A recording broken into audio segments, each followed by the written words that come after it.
have many concerns about your record, and particularly your public statements, because they are so hurtful to the men and women who are currently serving in the U.S. military. You will have to change how you see women to do this job well, and I don't know if you are capable of that. As recently as November the 7th of 2024 on the Sean Ryan Show, you said, and I quote, "I'm straight up saying that we should not have women in combat roles.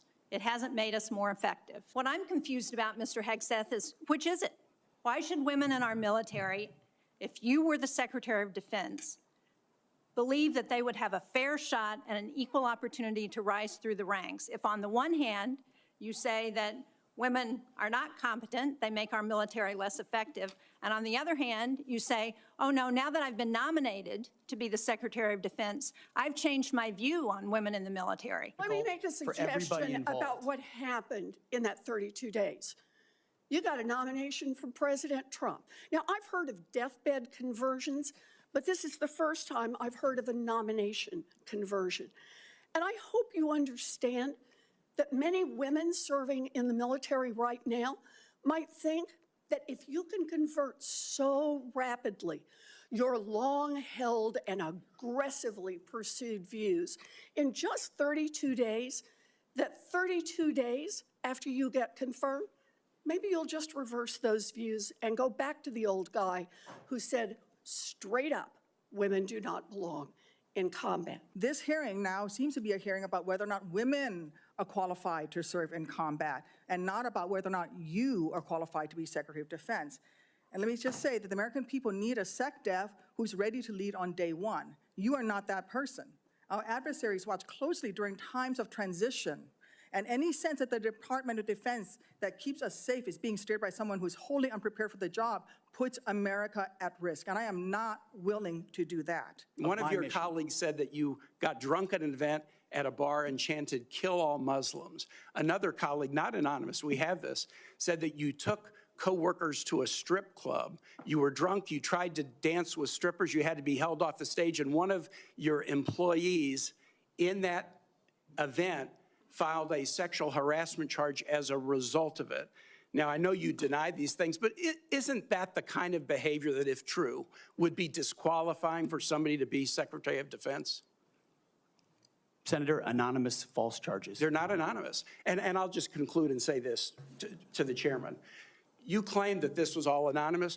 We have seen records with names attached to all of these, including the name of your own mother.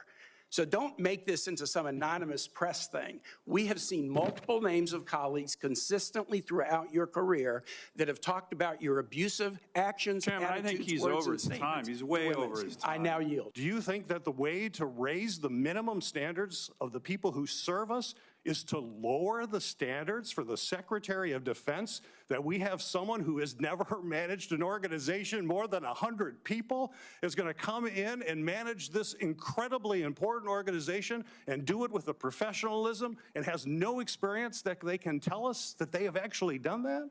I have real problems with that. This is not about other issues that are brought up. They're all very important. I'm just about trying to get things done, managing efficiently, and having the best people who have demonstrated that in a large organization. And I'm sorry, but I don't see that in your background. I have read multiple reports of your regularly being drunk at work, including by people who worked with you at Fox News. Do you know that being drunk at work is prohibited for service members under the UCMJ? Senator, those yes are no? multiple false anonymous reports peddled by NBC Do News you know that run directly contradictory to the dozens of men and women at Fox News Channel who I work with who came on the record and said, you previously have made a series of inflammatory statements about women in combat, LGBTQ service members, Muslim Americans, and Democrats. Since your nominations, however, you have walked those back on TV in interviews and most recently in your opening statements. You are no longer on Fox and Friends, Mr. Hegseth. If confirmed, your words, actions, and decisions will have real impacts on national security and our service members' lives. On Memorial Day 2014, at a CVA event in Virginia, you needed to be carried out of the event for being intoxicated. Senator, anonymous smears. Summer of 2014 in Cleveland, drunk in public with the CVA team. Anonymous smears. I'm just asking for true or false questions, true or false answers. An event in North Carolina, drunk in front of 3 young female staff members after you had instituted a no alcohol policy and then reversed it. True or false? Anonymous smears. December of 2014 at the CVA Christmas party at the Grand Hyatt at Washington, D.C., you were noticeably intoxicated and had to be carried up to your room. Is that true or false? Anonymous smears. Another time, a CVA staffer stated that you passed out in the back of a party bus. Is that true or false? Anonymous smears. In 2014, while in Louisiana on official business for CVA, did you take your staff, including young female staff members, to a strip club?